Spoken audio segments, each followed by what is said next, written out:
नमस्कार साथियों, स्वागत है आपका पीआर वीलॉग यूनिवर्स में। आज की पाठशाला में हम पढ़ने वाले हैं सीरीज और पैरेलल रेजिस्टेंस का कैलकुलेशन किस प्रकार से किया जाता है। तो ये पहले आप देख रहे होंगे, एक सीरीज में कनेक्टेड है। ये वाला जो कनेक्शन है R1, R2, R3 का, ये सीरीज कनेक्शन है।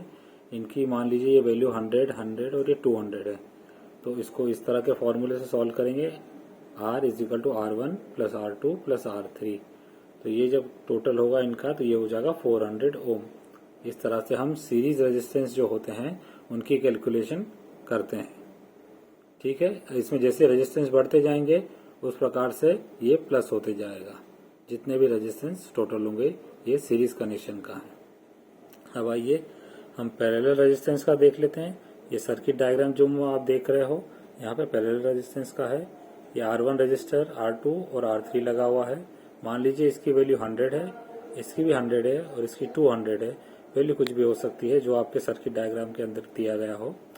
इनके कैलकुलेशंस के लिए ये 1/R, ये R क्या है, हमारा टोटल रेजिस्टेंस है जो इससे इस पॉइंट के बीच में आएगा।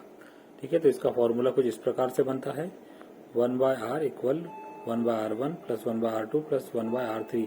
ऐसे जितने रेजिस्टेंस पैरेलल लगे होंगे वैसा कैलकुलेशन होगा। मान लीजिए इसकी वैल्यू जो है 100, इसकी 100 और इसकी 200 है। तो इसका कैलकुलेशन है, ये हमने वैल्यू पुट कर दी है, 1/R इक्वल 0.04। और आगे जैसे हम इसे और कैलकुलेट करेंगे तो R की वैल्यू हमें फाइंड आउट हो जाएगी 25 ओम।